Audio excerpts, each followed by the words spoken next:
Their over 80,000 square foot showroom is full of savings like queen storage bed dresser and mirror sets starting as low as $19 per month. Sofas starting as low as $13 per month. And all Palliser furniture is 25% off. And outdoor furniture too, 25% off. And the mattress gallery has mattresses starting as low as $3.99. See Blockers for full offer details. Blockers Furniture, 2402 Southwest College Road, Ocala. Online at blockersfurniture.com. Now you've done it. Have you lost your mind? He's back. And you're listening again. A legend in his own mind. Don't believe me? Just ask him. Here's Tom Schmitz live on WOCA. The Source.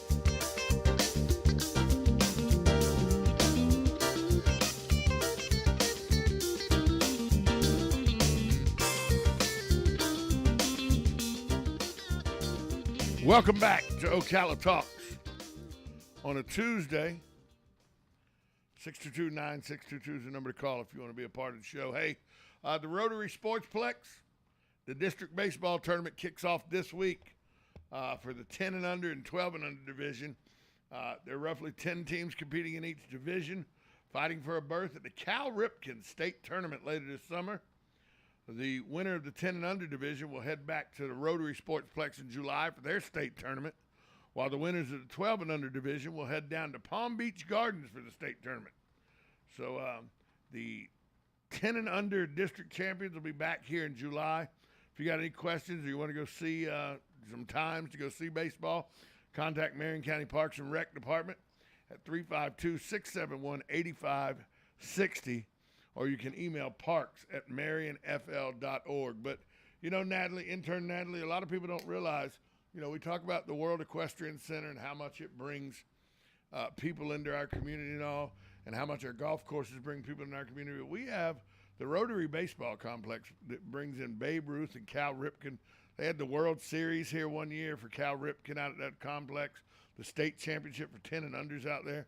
And those are people that show up from all over the state and use our hotel rooms and use our restaurants and everything, just as they do when they go to WEC or just as they do when they come play some of our fantastic golf courses. So there's a lot to do in Marion County that, you know, people think, oh, it's just horses. There's a lot more than just horses to do in Marion County. There is. I didn't realize there was actually so much to do. Yeah.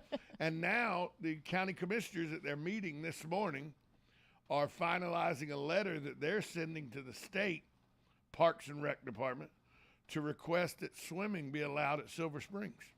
Really? Yep. Swimming was part of Silver Springs for years. And then in I think the late 60s, early 70s, they did away with swimming. But they're asking to bring swimming back now, you know, right there in the park area. Right. There's some areas you don't want to swim in because there's creatures that will get you. Yeah. You know what I mean? But, yeah. but be careful. You know, and the thing is, if you create a swimming area, just the use of it, people in the water all the time in that roped off area will keep those critters out of that roped off area anyway. Yeah, well, because all the vegetation stuff that they hide in and all that is and not there. Just the movement and everything. 99% of all wild animals, when they do attack you, it's because they feel like that's their last resort. Yeah. 99% of all animals want to get away from a human. Right. Yep. They don't attack a human because they say, oh, look, it's a human, I'll go attack. They attack a human because they feel like it's they don't have any other way to get away. They have no escape route. Exactly. So they go into attack mode. Right. If they have an escape route, they can get away. So when you have a lot of activity in the water, they'll stay away. Now, sharks are different because they're blind and dumb and don't know where they're at.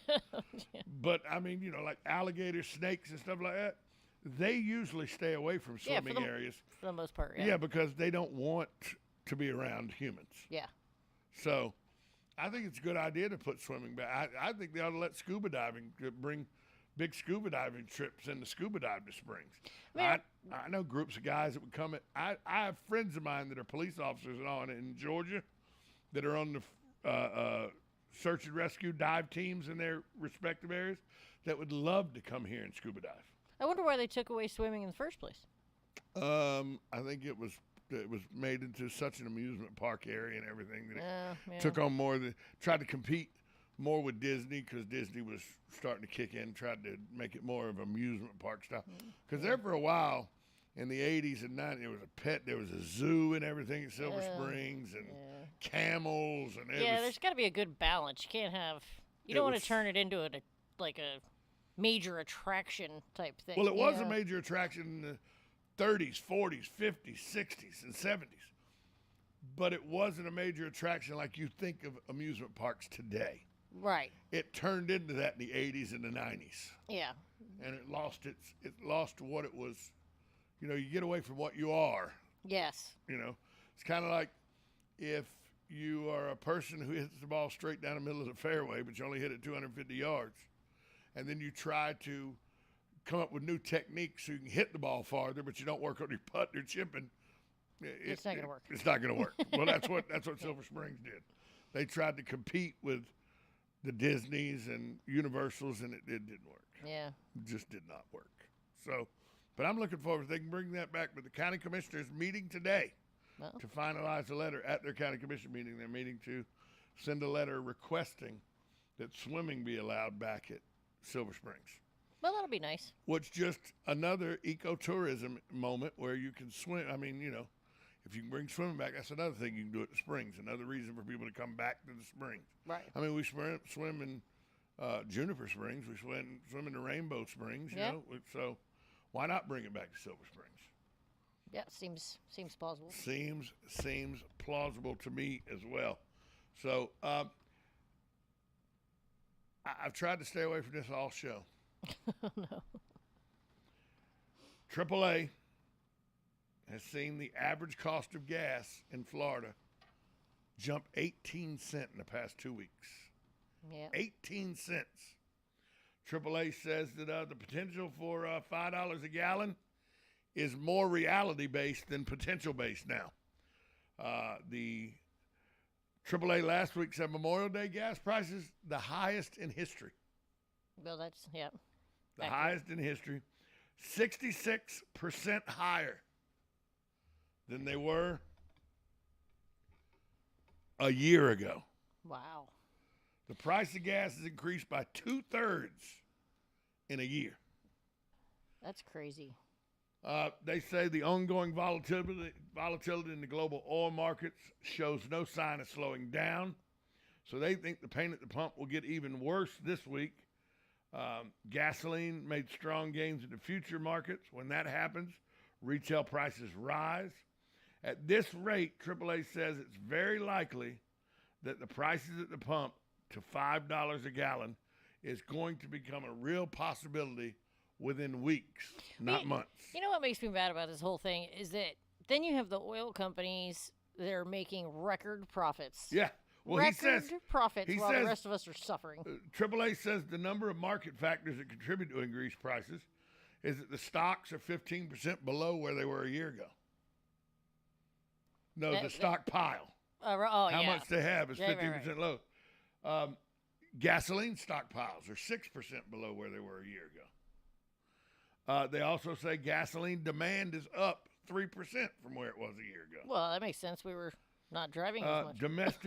Domestic refining capacity is down 8% from where it was 2 years ago. So you don't have as many refineries making gas. Right. And that gasoline exports are up 89% compared to this time last year, 37% more than a week ago. But you still take all those factors, and oil companies are still making record profits, which seems like there should be something done that they can't make record profits and make gas go through the roof. Let me ask you this. So then you're telling me that there seems to be something we should do to stop capitalism. Well, I'm not saying... That's what you just said. I'm not saying... What is capitalism? Making as much money as you possibly can make. Yeah, but it's just like we don't really... Well, we're not supposed to allow monopolies on things, right? Because then it's... We don't have monopolies. There are many fuel companies. Okay, but so it's just the same concept, though. You're not supposed to have monopolies because they can charge whatever they want and make record profits, and the people get okay. Let me ask you this. Right? Let me ask you this. So let me ask you this. Why is this any different? Let me ask you this: are health companies making record profits? Oh yeah, and I don't agree with that either. But it's capitalism. And do you know when they started making record profits in the health industry? No. 2013. Well, that doesn't surprise me. You know what happened in 2013? The Affordable Health Care Act. Do you know why insurance companies and health companies are making record profits? Because of the Affordable Care Act, which was designed to help people that didn't have access to health care get access to health care. Which it does. By the way, I couldn't afford health care in 2013. I have health care now because of the Affordable Health Care I Act. use the Affordable Health Okay? Care. Yep. I understand it has its advantages, but here's what happened. The same thing, and it's going to destroy the industry over time, the same way that the student loan industry has been destroyed. And I'll tell you what happens.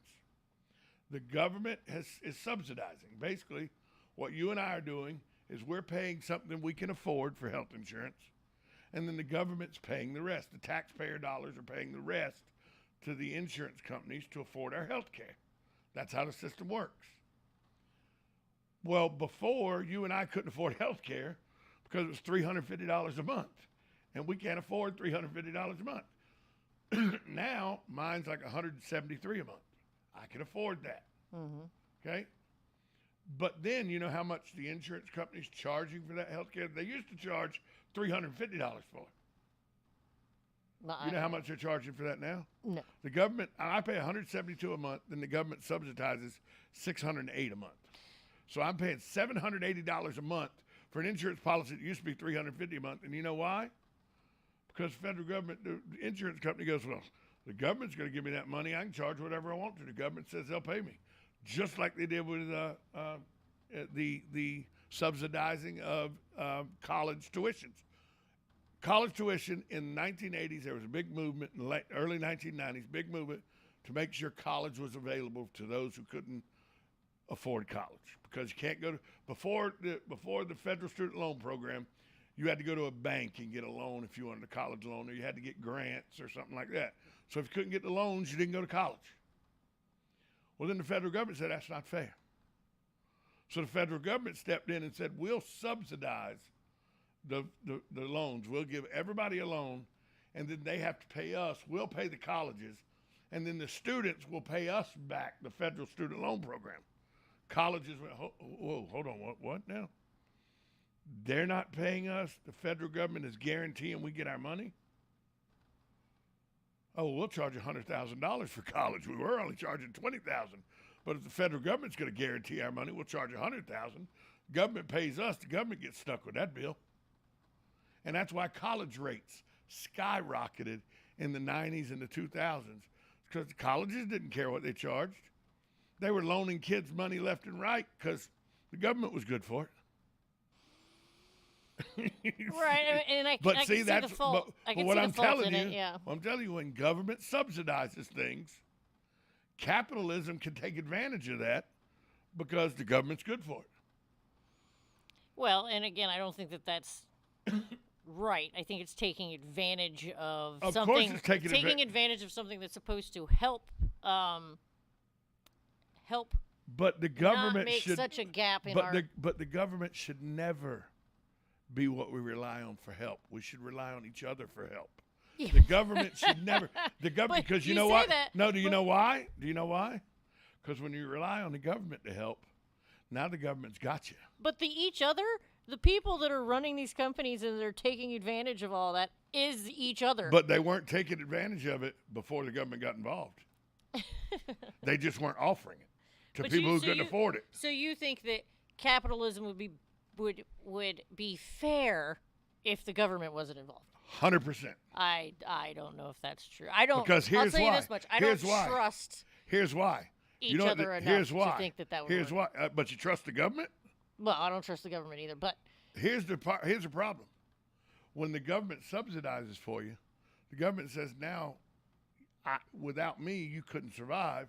So I need you, whoever the power is at the time. Doesn't matter what party it is. Whoever's in charge goes, see what I did for you?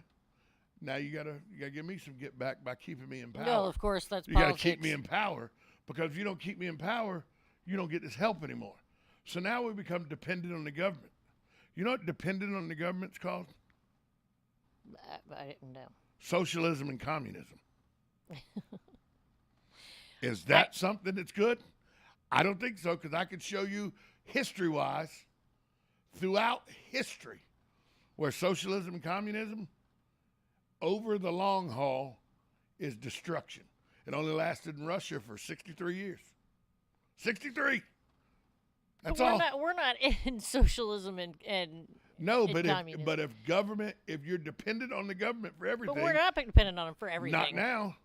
But we're dependent on them for Social Security. We're dependent on the government for now health care. A lot of people are. We're dependent on government for a lot of people through welfare. We're dependent on the government for our college education and our money loans and everything like that. Every chance the government gets, no matter who's in power. I'm not talking politics at all. I'm talking about government control. The more they make it where you have to depend on them, the more you have to do what they say because you're dependent on them. And when you have that, that leads to totalitarianism, communism, and dictatorship. No matter what the politics you believe, government dependency leads to government control. Well, first of all, you're not going to ever. I don't think you'll ever have socialism completely in this country because there's enough people that don't want to have the government controlling. You know what Nikita Khrushchev said in 1959? You know who he was, right? He was the premier of Russia in 1959. He's the guy that beat his shoe on the UN podium, threatened John Kennedy and everything. He said, "You're never going to convince the American people to jump to communism or socialism. It's just not going to happen. So what you're going to have to do is make them dependent on the government a little bit at a time. And as that happens, they'll come our way just like everybody else." But you're not going to get. How do you know? Because. Let me ask you this question. Look at 50 years ago, did you ever think there'd be 60 million people in the United States on welfare? No, but I'll tell you, 60 years ago. But 50 years ago, Hold on. did you ever think there'd be 18 million people dependent on health care from the government? How many years ago was it that was it Reagan that did the trickle down economics? Uh-huh. Yeah. And how many years ago was that? 1980 to 1988. 1988, so that's 2040. The most prosperous time in our country's around history. 40 years ago. Most prosperous time in our country's But history. it's not. But What do you mean it wasn't? Trickle down economics has not helped. It has helped to give the government a reason to feel that they have to step in to make sure that there's not just the rich and just the poor. Welfare was enacted in the 1930s. I understand that, but that's when government intrusion first started. But it wasn't nearly as much as it is now. No, because you know when it was at its highest. Trickle down economics started making there be a big gap between the rich and the poor. I don't think I am. You're incorrect. I don't think I am. Do you know when the biggest gap started? The socioeconomic gap started from Jim Crow laws in the 1950s. By the way, you know who passed Jim Crow laws? The government. So I don't think that's true. I don't think that's. But whether you think it's true or not, I'm the one with a master's degree in history. Believe me, I know it's true. You can say whatever you want, but trickle down economics did not help this country avoid socialism and communism. It didn't help. It didn't help provide. It didn't help keep a middle class. It didn't help. It kept a middle class. It kept a middle class. It didn't help the below poverty level people as much as it was portrayed to help. That I'll agree. But the middle class has been devastated by taxes. Oh, sure. Because the rich can afford taxes. The very poor. Well, the very rich don't pay enough taxes. Yeah, wait, by the way, Elon Musk paid $42 billion in taxes last year. Finally, that somebody that is one of the richest people in the world pays a whole bunch of taxes. By the way, you know how much Donald Trump paid in taxes last year? Donald Trump, Lord, the guy you hate. Don't get me started on Donald Trump and taxes. Wait, you know how much he paid in taxes last year? I have no idea. They finally got him. About $37 billion. No, they finally got him to pay taxes. That's where people like you are wrong. People pay quarterly taxes. At the end of the year, you have to pay the rest. When you do your tax return at the end of the year, the uber wealthy, they're not paying their taxes for the year. They're paying whatever tax the IRS says they still owe on top of the quarterly tax they've had to pay 4 times every year. So what they do is they find the loopholes in the tax laws so they don't have to pay after they paid their quarterly taxes. But they've already paid their quarterly taxes. And if you don't believe that, I don't care. That's at fact. That's fact. But nobody wants to tell you that the uber rich have paid taxes. Warren Buffett pays taxes every quarter. His business Warren Buffett is one that pays taxes. His businesses have to pay taxes. There are some, not all rich people don't pay taxes. But there are all a rich lot. people. All rich people pay taxes. They just don't pay taxes at the end of the year. They figure out ways where they don't have to pay a 5th set of taxes. All rich people pay taxes. Every one of them.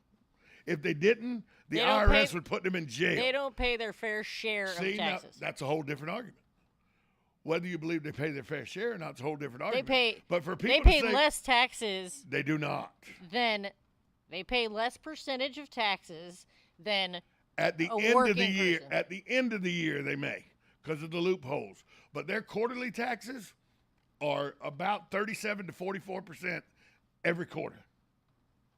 Yeah, I don't know about all that. Well, I know you don't know about that. All that. I'll go look it up. I'll go look it up and we'll have this conversation another day. That's why I'm trying to help you along. But regardless of your politics, government intrusion leads to government dependence, which leads to when you depend on the government, you must do as the government says. I still don't think you're going to get enough people in this country to depend on the government for us to be a socialist.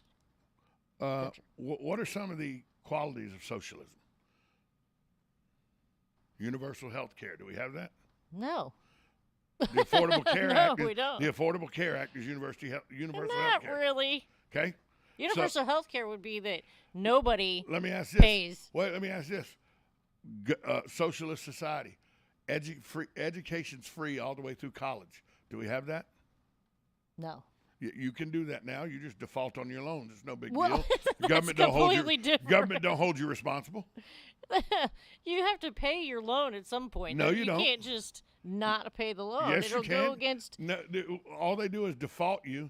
And now credit bureaus, because there's so many people defaulting on their student loans, credit unions don't even put any stock in the fact that you're student loans now for your credit bureau report are almost like medical bills. They ignore both of them now for the most part. Because so many people are in default that they ignore them. So let me ask you this. But then you're talking about government inaction causing. Let me ask you this. A government supplying checks for people every month saying, don't go to work and make any money because you will then be disqualified from getting this check every month, which is exactly what the welfare system does now. If you make about $23,000 a year more at your job, you're not available for welfare benefits. That's socialism and communism. Yeah, but you're not getting hardly anything it to doesn't live matter, off of. But you're still dependent on the government. And the government tells you you can't go to work. If you choose to be. But see, there's a whole lot of people that would choose to rather go to work than to get some piddly check from the government every. Then why? Sure, there's some that are going to take advantage of that. Then why do we have 38? Why do we have 38 million people on the welfare rolls? Because there's 38 million people that If so many people would rather to live in poverty than to go to work. If so many people would rather go to work than live in poverty, why do 38 million people live on welfare? Because they're the ones that choose not to go to work and choose to live in poverty. 38 million seems like a lot. lot. Or they have a reason that they can't 38, work. Yeah, because the government says if you go to work and make too much money, we're not giving you a check. There's a lot of people that don't take advantage of the system and actually probably have reasons why they can't There's work. a lot of people that don't take advantage of the system. They just live within the system because that's all they know because they're dependent on the government. Sure, but you're not going to get enough people to be that way. When you're dependent on the government, you're socialist. Do you think you're going to get enough people? You know what I think? I think it's time to go. Talk to you tomorrow. Cabinet this morning and trying to patch up his relationship after surviving a no-confidence vote overnight. Johnson needed the backing of 180 of the 359 conservative lawmakers in a secret ballot. He got that.